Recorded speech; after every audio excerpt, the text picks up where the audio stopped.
My name's Tim. I'm a musician, a car collector, an automotive journalist, and a lover of all things automotive. I've bought and sold collectible cars for 2 decades, and I hope my experiences and my point of view helps you find the car of your dreams.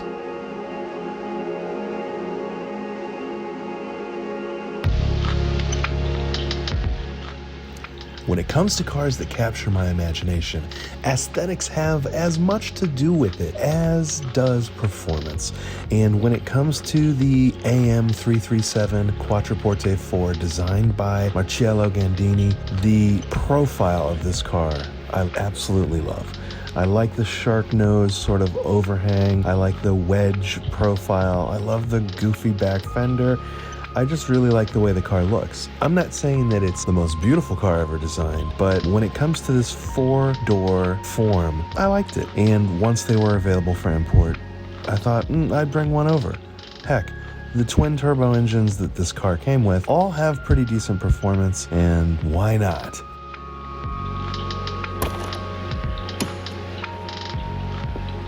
Well, now that my Maserati Quattroporte 4 is here and I've gotten a chance to enjoy it, I do enjoy it. And I'm pretty stoked about the car in general. The condition of the interior is about as good as I could have expected or could have even hoped. This dash is in excellent shape and appears to be original. All the leather and the suede is this sort of, it's actual suede.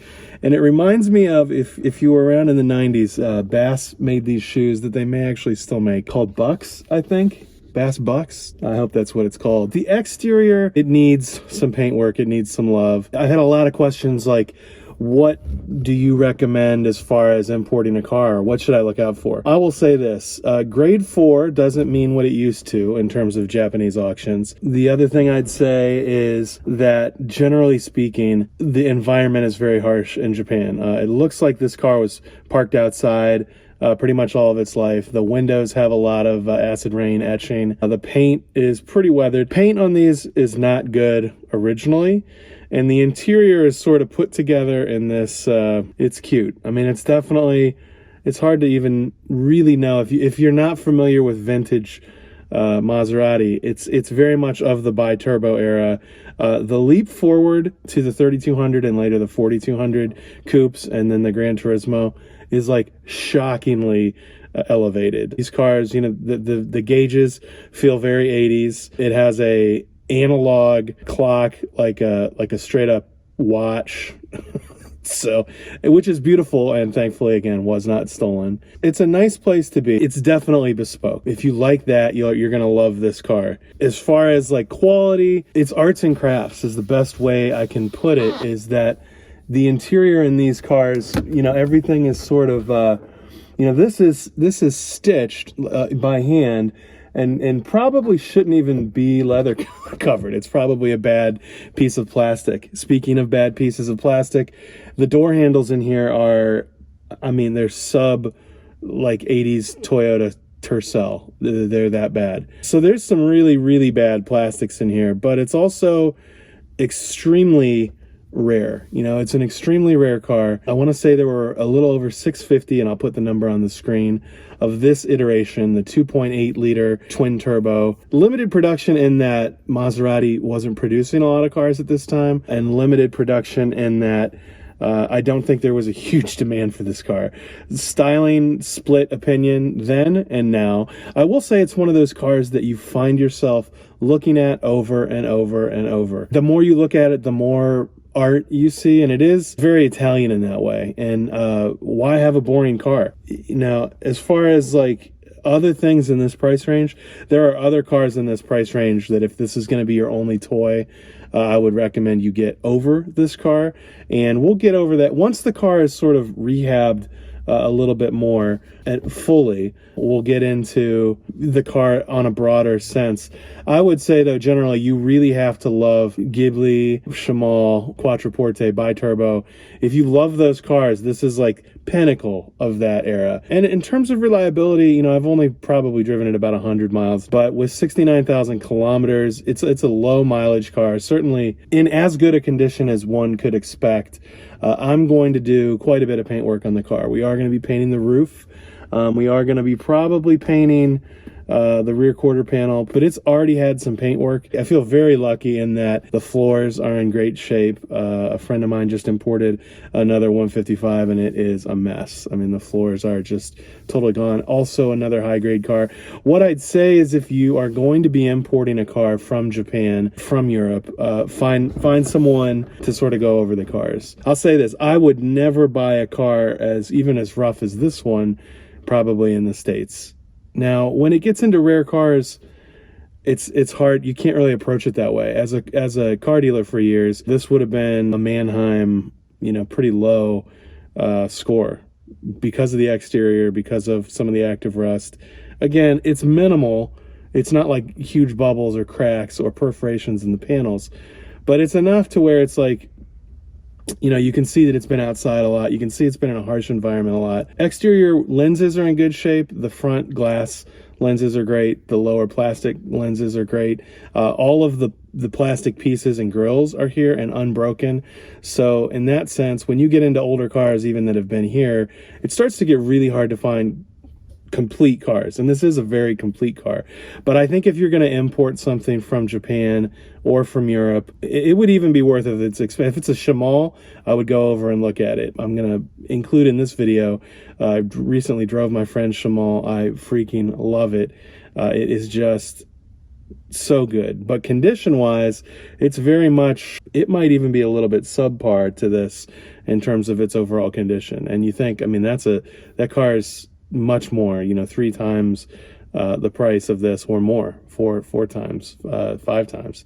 So potentially that's $100,000 car now. So I would flights are pretty affordable.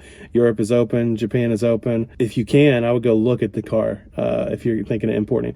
In terms of importing, the fees are not bad. I have like $2,000 or so in total fees on this.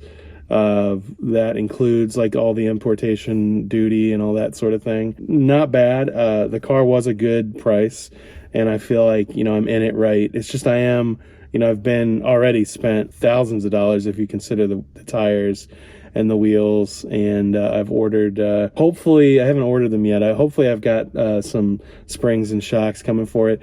The springs and shocks, like mechanically, this car is pretty great. The suspension's great, the engine's great.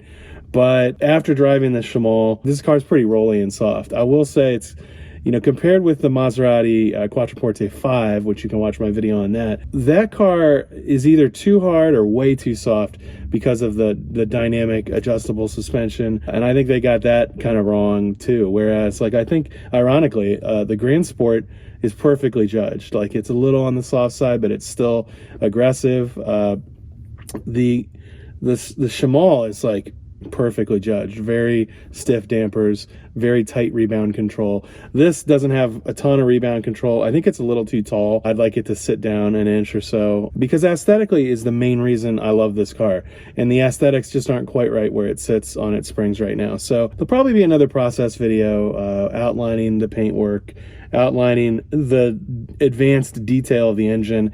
I still haven't done it. The engine bay is just yuck. There's because of the climate over there, there's like mold and just stuff everywhere. It's not great.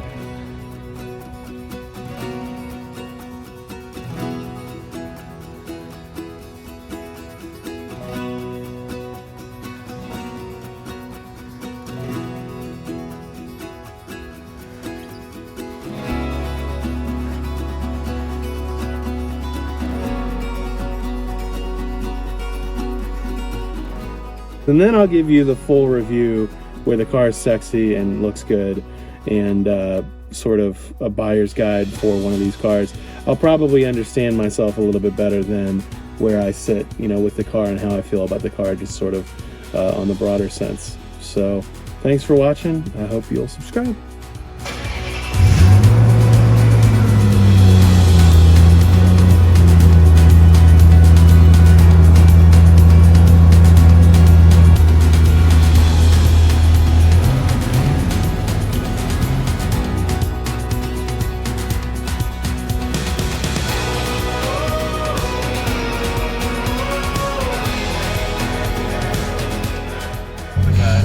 Yeah, do it again. Do it again.